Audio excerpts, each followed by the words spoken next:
सतगुर नानक प्रगटिया मिट्टी धुंद जग चानण हुआ। ज्यों कर सूरज निकलिया तारे छपे अंधेर पलोआ।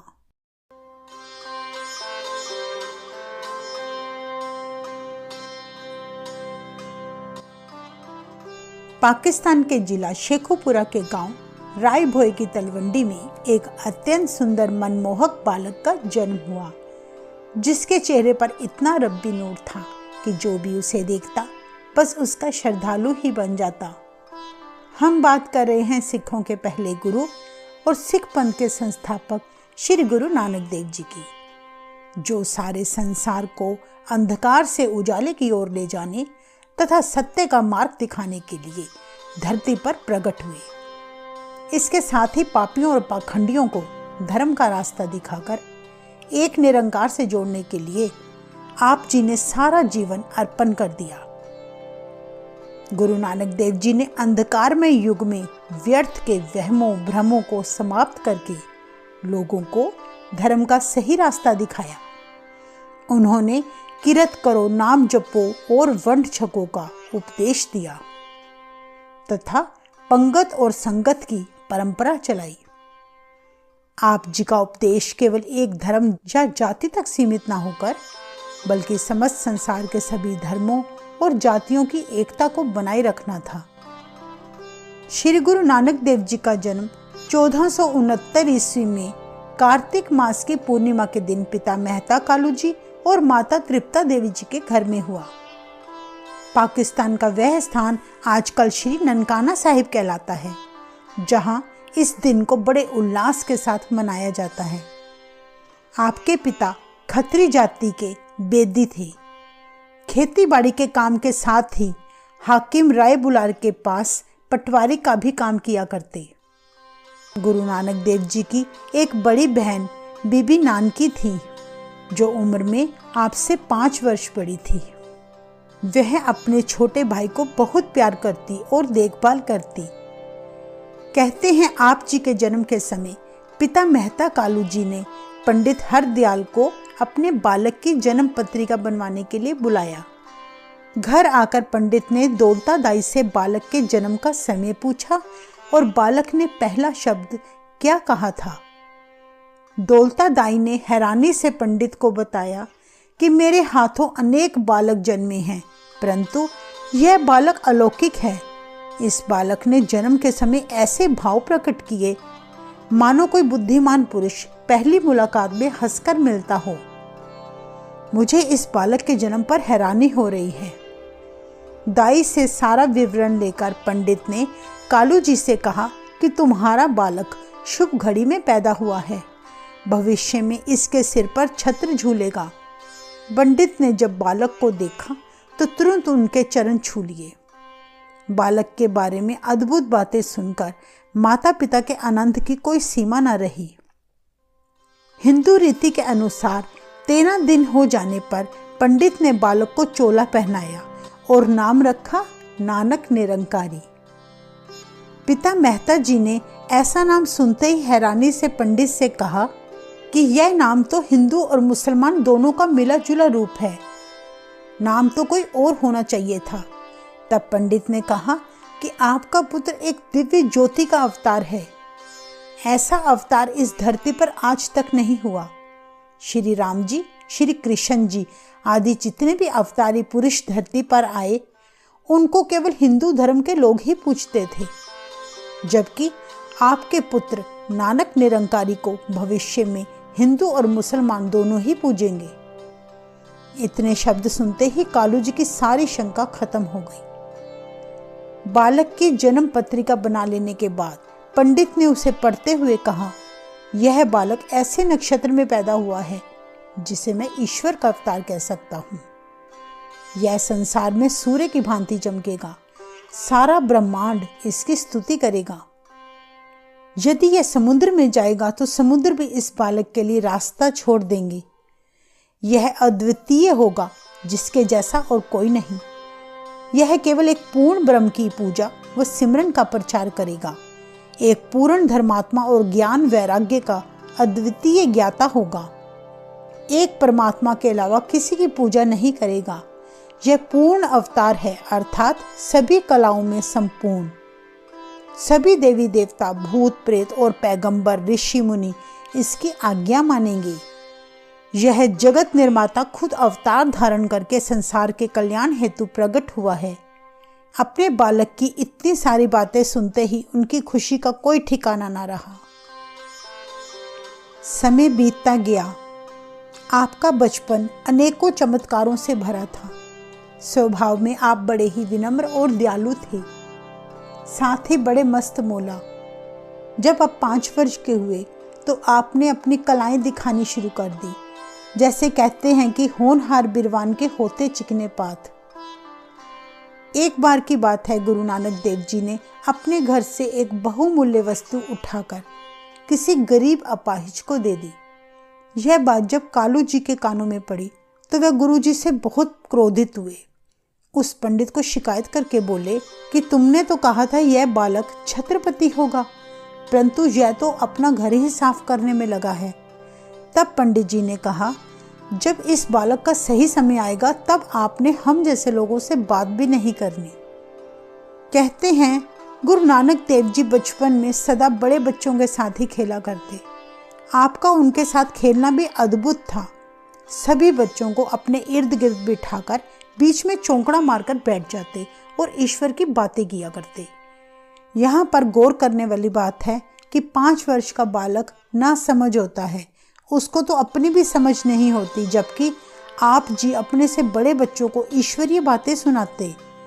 आपने तो किसी से ज्ञान भी प्राप्त नहीं किया, ना ही कोई गुरु धारण किया, फिर भी इतना ज्ञानी होना आपको अवतारी और अद्भुत बनाता है। गुरु जी की साखी में दर्ज है कि 7 वर्ष के होने पर आपको पंडित गोपालदास के पास विद्या हासिल करने के लिए गुरुकुल भेज दिया गया। आपका मन सांसारिक पढ़ाई में नहीं लगता था, आप केवल ईश्वरीय विद्या ही पढ़ना चाहते थे। पंडित ने गुरु जी को पट्टी पर पंजाबी भाषा का पहला अक्षर ऊड़ा लिखने को कहा तो गुरु जी ने पंडित से कहा कि इस सांसारिक विद्या को छोड़कर ईश्वरीय विद्या पढ़ाएं। इस पर पंडित हैरान होकर कहने लगा कि हमें तो सांसारिक पढ़ाई ही आती है, आप बताएं कि ईश्वरीय विद्या से हमें क्या लाभ होगा। गुरुजी ने बताया कि सांसारिक विद्या केवल बंधन पैदा करती है, जबकि ईश्वरीय विद्या सांसारिक बंधनों से मुक्त करती है। इसे पढ़ने से लोक परलोक दोनों ही संवर जाते हैं। अंत में जीवात्मा जब संसार त्याग कर परलोक जाएगी, यही विद्या उसके काम आएगी। गुरुजी ने तब पंडित को ऊड़ा का सही अर्थ समझाने के लिए एक श्लोक का उच्चारण किया। ऊड़े उपमा तांकी कीजय, जाका अंत न पाया, सेवा करे सेई फल पावे, जिन्नी सच कमाया। अर्थात ऊड़ा का अर्थ ओंकार यानी ईश्वर है। ईश्वर की पैदा की हुई सृष्टि का अंत नहीं देखा जा सकता। ऊड़ा कहता है कि एक निरंकार की सच्चे मन से भक्ति करने वाले सदा ही प्रसन्न रहते हैं।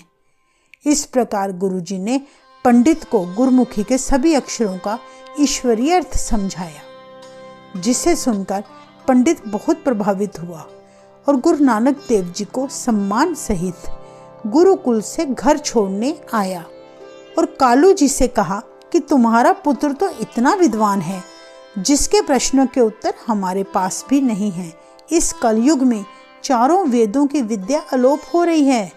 आपका पुत्र इस अलोप हो रही विद्या को प्रकट करने और लोगों को भक्ति के साथ जोड़ने के लिए धरती पर आया है।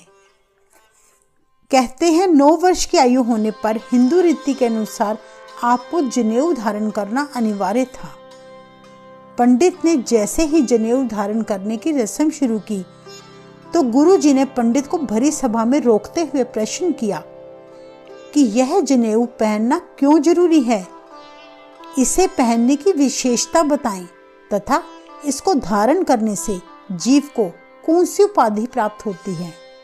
पंडित ने कहा, जनेऊ धारण ना करने से जीव अपवित्र रहता है। इस पर गुरु जी ने स्पष्ट किया कि जब तक अंतर आत्मा ही पवित्र ना हो तो बाहर के किए गए दिखावे से उस मनुष्य का क्या सुधार होगा। छोटे से बालक के मुंह से ऐसे शब्द सुनकर वहां बैठे सभी लोग और पंडित अचंभित हो गए। पंडित ने गुरुजी से पूछा कि अब आप ही बताएं कि कौन सा जनेऊ पहनना उचित होगा जिससे जीव का धर्म बना रहे।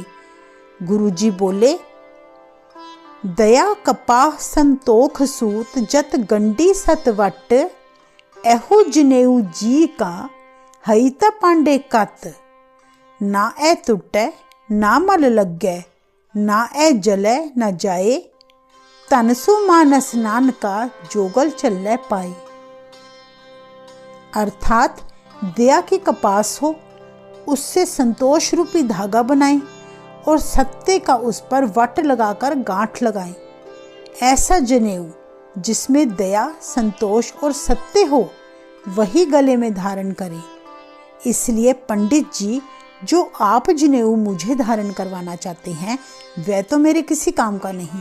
आपका जनेऊ आग में जल जाएगा, मैला हो जाएगा, टूट जाएगा, परंतु दया, संतोष और सत्य द्वारा बनाया गया जनेऊ ना कभी जलता है, ना टूटता है, ना मैला होता है। अगर ऐसा जनेऊ आपके पास है तो वह पहनाओ, वरना मैं पहनने को तैयार नहीं। गुरु जी के जीवन में कई चमत्कार हुए हैं। हम कुछ कुछ घटनाओं को आपके सामने पेश कर रहे हैं। जैसे कहा जाता है, एक बार गुरु नानक देव जी को उनके पिता ने कहा कि तुम सारा दिन मस्ती में बैठे रहते हो, इससे अच्छा है कि कोई व्यापार करो। गुरु जी को 20 रुपए देकर कहा, जाओ और सत्य का व्यापार करके आना जिसमें लाभ हो। तथा गुरु जी ने कहा, पिताजी अब आप देखेंगे मेरा व्यापार कैसा उत्तम है। आप जी भाई बालाजी के साथ ईश्वर का गुणगान करते चले जा रहे थे।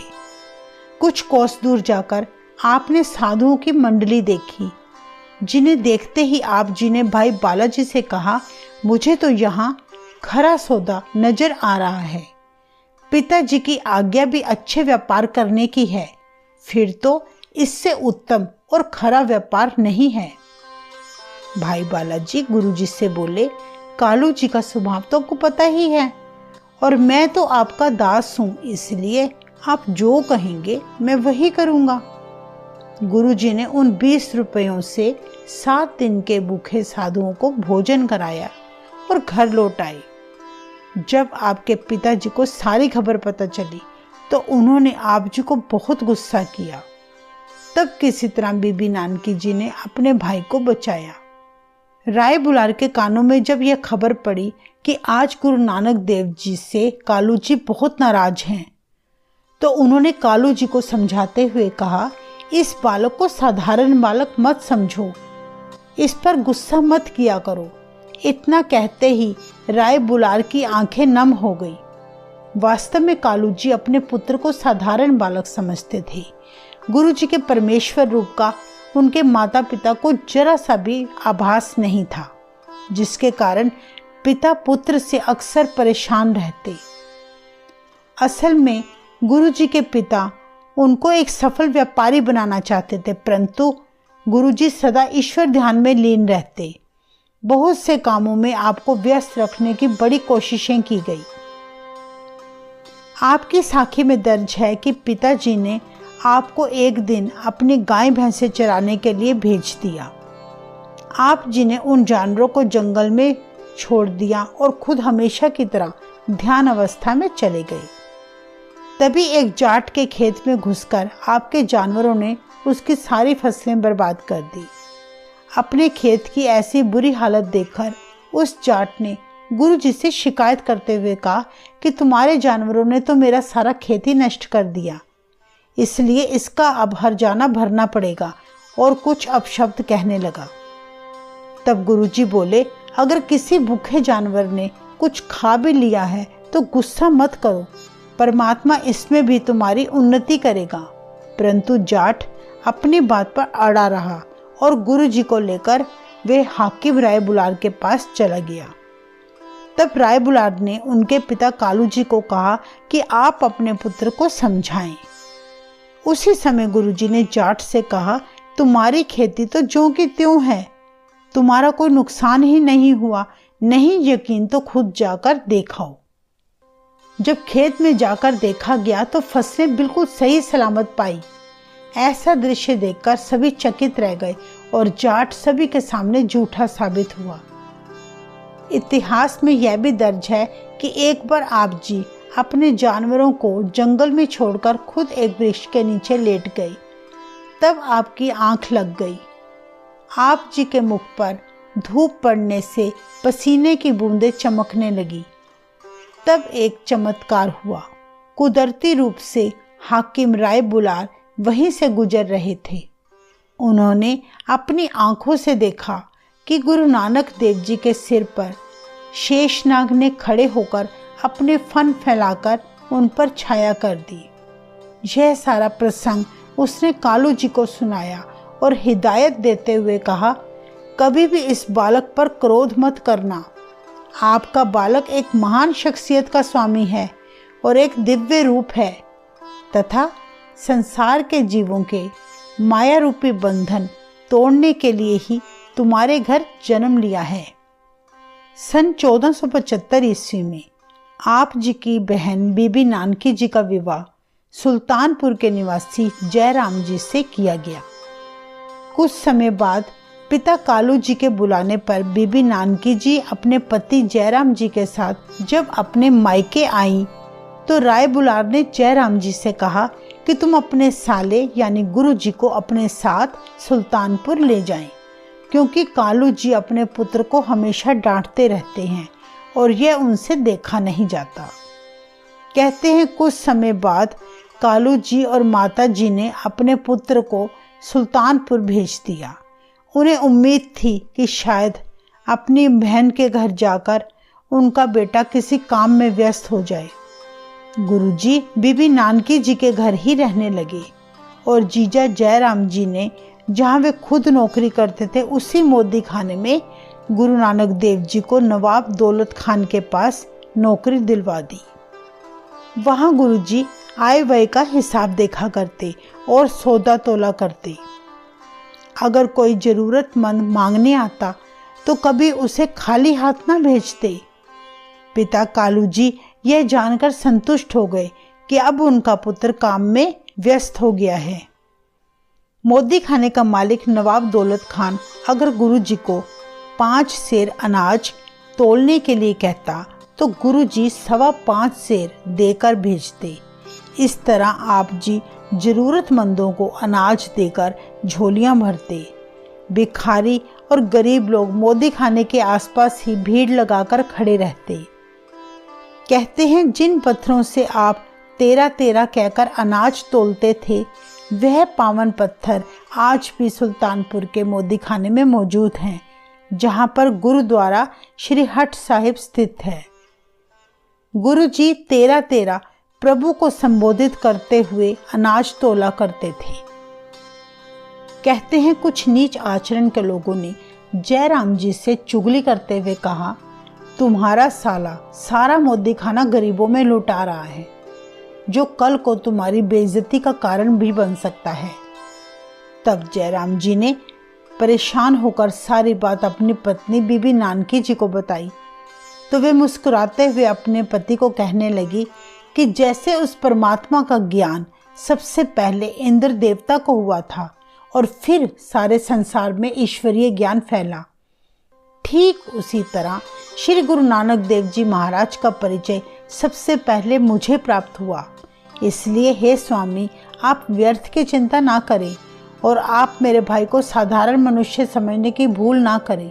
वे तो साक्षात ब्रह्म ज्योति हैं, जो संसार के कल्याण के लिए ही प्रकट हुए हैं, जिनकी लक्ष्मी दासी है, यह मैं सत्य कहती हूँ।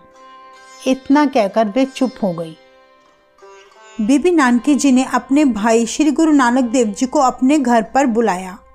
जब उन्होंने सुना कि उनके भाई आ रहे हैं तो वे उनका स्वागत करने के लिए द्वार पर खड़ी हो गई। अपने भाई श्री गुरु नानक देव जी को बड़े सम्मान से आसन पर बिठाया। तब गुरुजी ने पूछा कि आपने मुझे क्यों बुलाया है, तो वे बोली आपके दर्शन करना चाहती थी। इस पर उन्होंने कहा, मुझे पता है आप मुझसे मोदी खाने की आय व्यय पूछना चाहते हो, क्योंकि मैं जानता हूँ किसी ने मेरी शिकायत नवाब से की है और नवाब के साथ मेरा हिसाब किताब हो चुका है, बल्कि नवाब ने मुझे 137 रुपये देने हैं। गुरुजी कहने लगे कि अब वे मोदी खाने का काम छोड़ रहे हैं और आपसे भी बहन हम जुदा हो रहे हैं। यह हमारी और तुम्हारी आखिरी मुलाकात है। इतना सुनते ही बीबी नानकी जी रोने लगी और जयराम जी ने तब कहा कि मैं भ्रम में था, परंतु आज मैंने आपके सत्य रूप को जान लिया है, इसलिए आप हमें क्षमा करें। भाई बालाजी ने गुरुजी के आगे विनती की कि वे उनसे नाराज ना हों और कहीं ना जाएं। कहते हैं तब गुरुजी ने भाई बालाजी की बात स्वीकार कर ली और वे वहीं रुक गए। इतिहास में दर्ज है कि जादव राव नाम का व्यक्ति मोदी खाने में ही काम करता था। वह गुरुजी से बिना कारण वैर रखता था। वह मन ही मन सोचा करता, गुरुजी रिश्वत के रूप में एक पैसा भी उसे नहीं देते, बल्कि दूसरी तरफ गरीबों व मांगने वालों को दान देते रहते थे। इस कारण उसने नवाब दौलत खान से चुगली करते हुए कहा कि श्री गुरु नानक देव जी मोदी खाना गरीबों में लुटा रहे हैं। मालिक के कहे अनुसार जादव राव ने गुरु जी के हिसाब का 5 दिन तक निरीक्षण किया, किंतु हिसाब में कोई गड़बड़ ना निकली, बल्कि मोदी खाने के मालिक को गुरु जी को 321 रुपये देने बाकी थे। जब जादव राव ने मालिक को बताया कि गुरु जी के हिसाब में कोई गड़बड़ नहीं है, तो उसने गुरु जी को सम्मान सहित 321 रुपये के साथ 300 रुपये और दिए। इस बात की खबर जब बीबी नानकी जी के कानों में पड़ी तो वे अपने भाई के प्रशंसा सुनकर अत्यंत खुश हुई। कहते हैं गुरु जी की आयु 16 वर्ष होने पर पटवारी मूले की पुत्री सुलखनी देवी जी के साथ बटाला में गुरु जी का विवाह हो गया। कुछ समय बाद आपके घर में 2 पुत्रों ने जन्म लिया, बाबा श्रीचंद और बाबा लक्ष्मीदास जी। विवाह के बाद आप जी कई वर्ष सुल्तानपुर में ही रहे।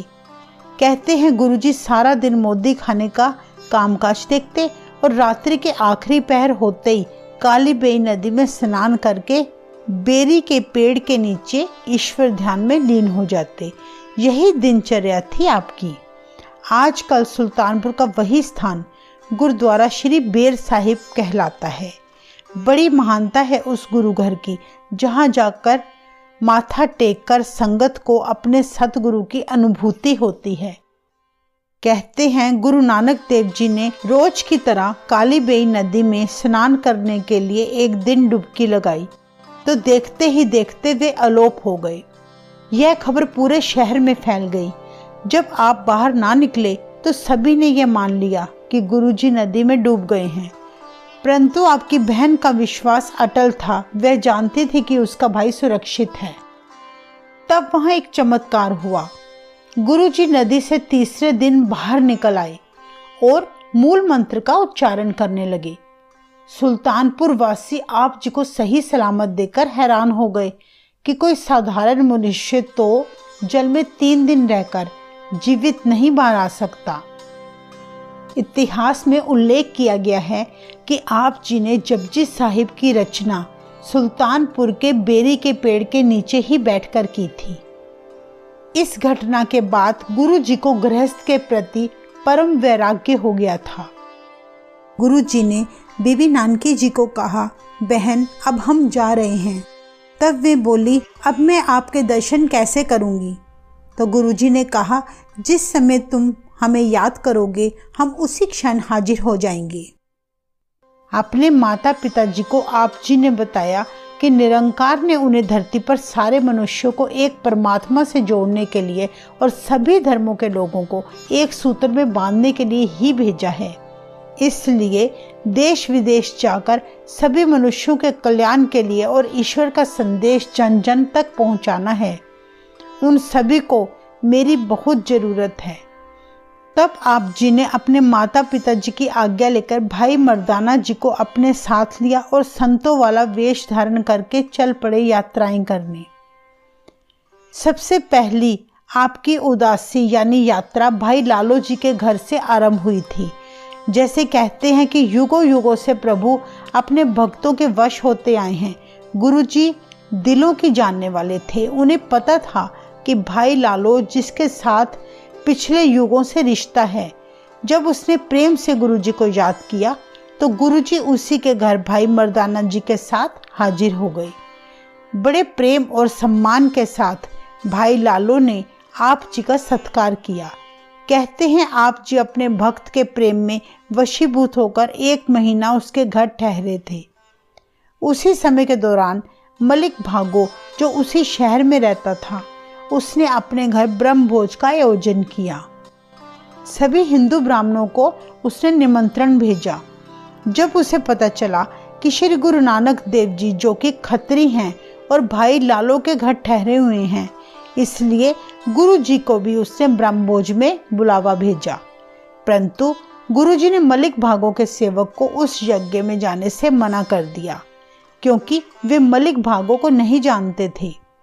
सेवक ने आकर मलिक भागो को निंदात्मक रूप से कहा कि नानक निरंकारी तो खत्री का पुत्र होते हुए भी शूद्र लालो के घर भोजन करता है, परंतु आपके महान यज्ञ में आना उचित नहीं समझा उसने।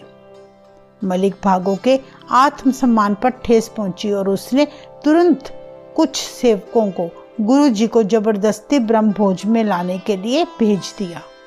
कहते हैं तब गुरु जी ने भाई लालो को अपने साथ लिया और महान लीला प्रकट करने के लिए चल पड़े। मलिक भागो ने गुरु जी के आने पर नाराजगी जाहिर करते हुए पूछा, आप तो खत्री पुत्र हैं, फिर भी आप शूद्र लालो के घर भोजन कर सकते हैं, परंतु मेरे घर में बना ब्रह्मभोज स्वीकार नहीं, ऐसा क्यों? गुरुजी उसकी बात सुनते हुए बोले, भाई जिस काम के लिए बुलाया है तो फिर वही करो। तब उसने गुरुजी के आगे तरह तरह के ढेर पकवान परोस दिए। आप जी ने भाई लालो के हाथ से उसके घर की रोटी अपने एक हाथ में पकड़ी और दूसरी हाथ में मलिक भागो की पूरी कचौरी। दोनों हाथों को जोर से दबाया तो लालो वाली रोटी से दूध की धार बहने लगी, परंतु मलिक भागो की रोटी को दबाने से खून की धार बहने लगी। ऐसा चमत्कार देखकर सारे पंडित और लोग हैरान हो गए। तब आपने भागो को कहा, तुमने गरीबों के खून का ब्रह्मभोज आयोजित किया है और हमें भी वही भोजन कराना चाहते थे, जबकि इस गरीब लालो के घर हर रोज ब्रह्मभोज हो रहा है। ऐसे वचन सुनकर मलिक भागो की एक न चली। भरी सभा में वह शर्मसार हो गया।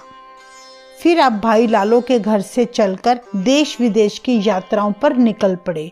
उस समय लोग भ्रमित होकर अंधविश्वासों और पाखंडों में फंसते जा रहे थे।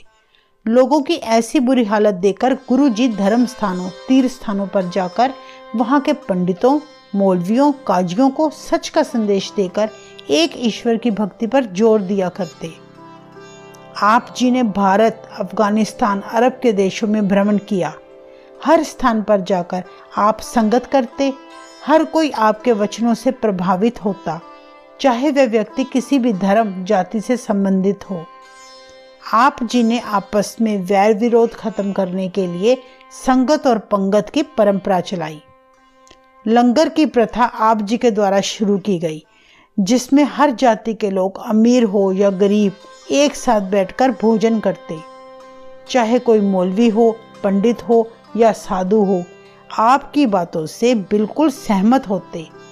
आप जी ने मानवता को संदेश दिया कि रत करो, यानी जीवन जीने के लिए अपने हाथों से मेहनत करके धन कमाओ। नाम जपो, यानी एक प्रभु का सिमरन करो, और वंड छको, यानी सभी के साथ मिल बांट कर खाओ। कहते हैं आप जी ने कई वर्षों तक अपनी यात्राएं की और फिर आप अपने जीवन के 18 वर्ष पाकिस्तान करतारपुर में अपने परिवार के साथ बस गए, जहां आप खेती बाड़ी किया करते, हल चलाते और नाम जपते। आप जी ने 1539 ईस्वी में अपने प्रिय शिष्य भाई लहना जी को सिखों का दूसरा गुरु घोषित करके नाम दिया गुरु अंगद देव जी। आप जी ने अपने दोनों बेटों को गुरुगद्दी का वारिस ना बनाकर बल्कि भाई लहना जी को इस योग्य समझा। आप जी सितंबर 1539 ईस्वी को करतारपुर में ज्योति जोत समाए। वह स्थान गुरुद्वारा श्री दरबार साहिब कहलाता है, जिसको श्री करतारपुर साहिब भी कहा जाता है। यह पाकिस्तान में स्थित है। आप जी के शरीर त्यागने के बाद हिंदू मुसलमान संगतों ने आपकी देह से जब चादर हटाई तो आपका वहां कोई अवशेष ना पाकर वे दंग रह गए। दोनों धर्मों के लोग तब आपकी देह का अपने अपने धर्म अनुसार अंतिम संस्कार करना चाहते थे, क्योंकि हिंदू उन्हें अपना संत पुरुष मानते और मुसलमान उन्हें अपना पीर मानते थे। इसीलिए कहते हैं तब दोनों गुटों ने गुरु जी की चादर आधी आधी बांट ली और अपनी अपनी रीति अनुसार आप जी का अंतिम संस्कार किया। गुरु जी के उपदेश सभी को बहुत प्रभावित करते। आप जी की बातें शिक्षाएं दोनों धर्मों के लोगों को अच्छी लगती, तभी सब लोग आपसे प्रभावित होते थे, क्योंकि आप जी की भक्ति का स्वरूप दोनों धर्मों को कबूल था। ऐसे थे श्री गुरु नानक देव जी। नानक नाम चढ़ती कला तेरे पाने सरबत दा भला। वाहे गुरु जी का खालसा, वाहे गुरु जी की फतेह।